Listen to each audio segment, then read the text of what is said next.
Hey everybody, Elliot here at Lazy Dogs Records, and just found out about a new channel.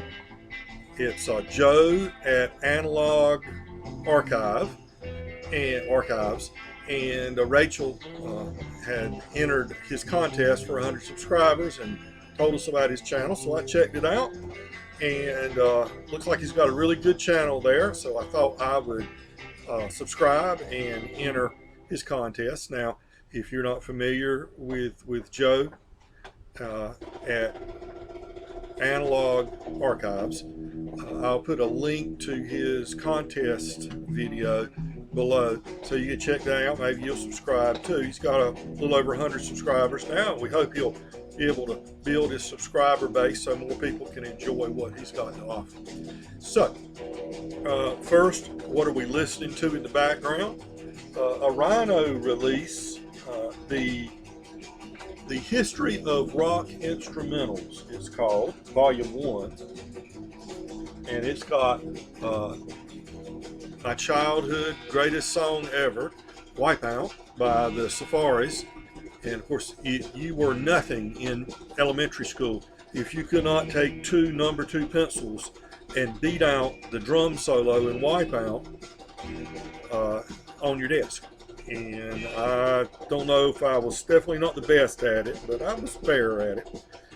It's got, of course, the Ventures. What could you couldn't really have an album of rock instrumentals without the Ventures. But let's see. It's also got Dave Baby Cortez on here doing the happy organ. This is Bongo Rock from Preston Epps. Sandy Nelson's doing Team Beat at the end of this side. This is side 2. But this is a neat album. Got it for a good price through Discogs, sealed, unopened, sealed. So the History of Rock Instrumentals. Okay. Joe had 3 prompts for us. The first being a live album, your favorite or one of your favorite live albums. Now I've got about 5 or 6 that I consider the go-to live albums, and I'm going to do one I haven't spoken about much out of that top 5 or 6 that I haven't mentioned often, but I really love this album, and you can pick this up for next to nothing, oftentimes at yard sales, thrift stores, things like that. Even at record stores, it'll often be in the dollar bins. Jackson Browne's Running on Empty, and I guess this was 1978 when it came out in 77. I know most of the recordings were made in 77, so they got it down in the same year. A great live album, live in many senses, not just live in an auditorium or a concert hall, but several of the songs were recorded live in the hotel room after or before shows. One was recorded on the bus, live on the bus. And of course, besides Jackson Browne, it features the great David Lindley playing fiddle and lap steel. And classic songs like the title track, Running on Empty, The Road, Rosie, which, listen closely to that song. You may not have been able to listen to it for years and not quite keyed in on what he's talking about there. It's a little funny. You Love the Thunder, and Cocaine, the Reverend Gary Davis song with additional lyrics by Jackson Browne and Glenn Frey from the Eagles. It's kind of a cautionary tale about drug abuse. Cocaine is on here. It's by no means painting a pretty picture of it, although I know that Jackson got off the stuff right away or anything like that.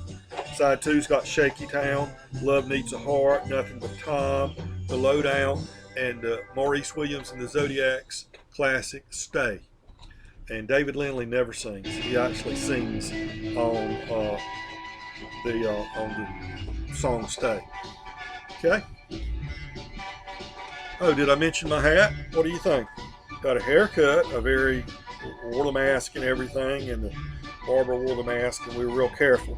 but I finally got a haircut, so I feel like a new man. And this is an early Father's Day gift from my in-laws.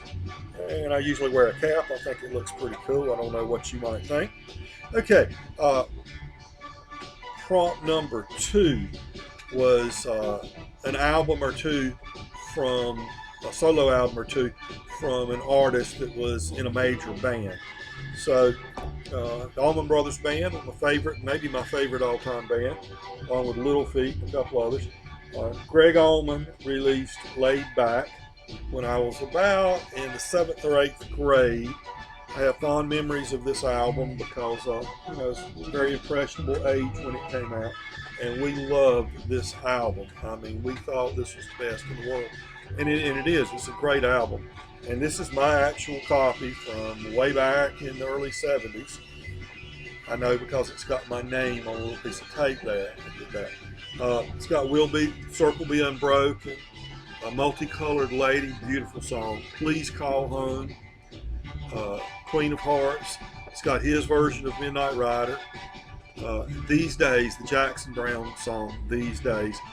Greg and Jackson were roommates for a time in California early on before either one had made it. But a great album. Around the same time, this came out around the time Brothers and Sisters hit big. So Greg did a solo, but also Dickie Betts, or Richard Betts as he's known on this album, did a solo album, and I love this one just as much. It's called Highway Call. And it's a really very good album. Chuck Leavell's on this one, Tommy Talton, Vassar Clemens is playing on this one, great fiddler. Just some really, the Poindexters, the Rambos, gospel groups are on here as well. Really good album. Both these albums, they toured at the same time with their promoting their solo albums, and it was almost a competition between the two of them, who would get the better backup musicians in their touring band and things like that. Okay, and the third prompt, let's see, it was an album we got at a record store, not online. So I'll go back a few months before the pandemic started, and I was at the Record Crate in Raleigh, and my friend Adam Kirk at the Record Crate was trying to clean out some inventory to make room for more. So he had marked all his dollar bin records to 4 for $1, or a quarter a piece. And I think I bought about 80 records from there. Many of them, checked the condition of vinyl, and almost to a record, the vinyl condition was very good. Lots of Linda Ronstadt, several jazz records, even got a couple of Blue Notes in there, at least one Blue Note, and just all kinds of great records I got. What I really dug was about a half dozen Bonnie Raitt albums, and I have several Bonnie Raitt albums already. In fact, I went ahead and for a quarter I bought duplicates of what I already had, but there were several I didn't already have, and this was one of them from 1972. Bonnie Raitt, Give It Up. I love Bonnie Raitt. Oh, look at that picture. She's just the epitome of cool. Without trying, without making an effort. Look at that. Bonnie Raitt. Great slide guitarist. And this album is in love and memory of her dear friend, Mississippi Fred McDowell. But great album, along with a lot of other albums I got at the Record Crate. All right, so that's my entry into Joe's contest, and I'll just sign off by reminding everybody to be kind to your neighbors, because remember, we're all neighbors out there. Take care, folks.